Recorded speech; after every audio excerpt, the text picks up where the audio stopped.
Okay, mga higala, na ako'y bisita. Kaning mga bata ang akong gisuhulag na. Birthday man gud aning Joel. Kinsa gani Joel ninyong duha? Hands up. Oh, si Joel. Pila imong edad Joel? Oh, nya okay ra na mao na imong birthday. Ilinong ag itlog ug piniritong isda. Okay ra na imong pamahaw. Happy na ka ana. Oh. Ano nga man kani eskwela ron kay? Oh, why classic ay holiday man no. Unsa may gibuhat ninyo sa inyo? Pila mo ka igsuon? 8. Pila ka buok boy? Unom. Den duha ka ano? Ikapila man ka Joe? Ikapila ka? Ika-kuan, tulog. Sa mga laki. Sa tanan. Ikatulo ako, ikaduho. Dili gikan sa magulang ba ikapila? Ikan sa magulang. Oh.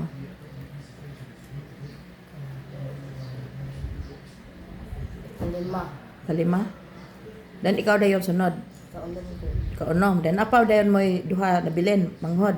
Pila po edad? Special child. Special child ang usa dili. Usa may buhaton na ng special child, usa may ihang lihok. Maganda ka lang. Pag mutumon siya, mahila. Dili siya kalakaw. Makalakaw na ako mag-bulog sa eskwela. Bayi? Bakit? Ay di ay. Dapat bantayan yan, kaya mag-aasal ng kaan. Pasada. Ano, kaya yung dagat yung kasada ang Ano mga eskwela mo kasi magbantay niya. pangate. Kaya pansang yung kuya. Uy, kamo ba? Pang-eskwela gid magtarong hag yun sa ninyo na inyong suhol sa guna. Yun sa ninyo nagamit. Tikong. Ha? Lipos na. Pag-uwi na dayon ayaw pabayain inyong eskwela. Kanang bitong pobre bitaw tano ang lisod anak kay sa bata pa ta. Pero magtarong bitaw mag-eskwela, nya makaman mag-eskwela. Makatrabaho mo, mawala na ng kalisod. Mahayahay na mo, kana na may sweldo, dako man inyong sweldo. Mana kung makakwarta gani mo, magkuha pud mo para ibalon sa inyong eskwela, ipudhot dagtigom. Kinala magbalon pud mo na mo ipalit og sudan. Unsa man yung sudanon sa eskwelahan? Budto. Magpalit ra mo dito. Ay, dili. Dili. Magdala magprito mo dag isda. Kisa may magluto sa inyong pagkaon? Ha? Inununan. Inununan kisa may magluto sa inyong pamahaw? Pangate. Asawa si mong kuya. May gani buotan po ng asawa sa inyong kuya. So daghan kay mo sa inyong balay, gatipok. Kuan nun. Wa man di akong papawag kuan. Kamora magsuon. Mm. Napoy igsuon ninyo nga to sa inyong papa kanang inyong yung igsuon. Wala. So ang kaman si mong papa ang yarang asawa gyang bagong anak. Duha ka buok bayi. Nya wala ra pod mo na. asawa naman putoy kuan bagong anak. So pila tanan bata ka uban si mong papa? Kuan. Tulo. Tulo. Ang isa dili anak sa imong papa. Ang iyang kabit kaya na may asawa din bulag ka. Kuan pud sa kong kuya kanang asawa. Sa atin ko ba ang asawa sa kong kuya. Naputoy ang iyang asawa naputoy do ka anak bayi Japon. Napo sa inyo. Daghan day mo sa inyo di ay. Kaya akong iyang asawa sa kong kuya kay alam ko si asawa bulagan. Okay. So pero dili kasal. Na imong kuya og yang imong kuya nakasal na imong kuya og sa iyang asawa. Wala. Wala ra mo nasuko sa inyong papa, ug mama. Wala. Amo si mama si papa mo. Manha po di papa diha sa inyo. May kanaan. Tagaan mo kwarta. Sa mga hayop may kanaan. Okay lang.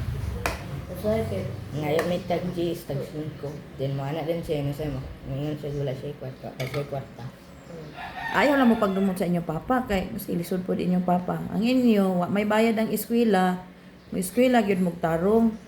Kay mao ra ginay kapital natong way kwarta bitaw ang pag-eskwela ra gyud. Ang eskwelahan wa may bayad, di ba? Way bayad mo diha no. Oh. Naaman. Gamay ra man ug nay bayad, gamay amot ra man na.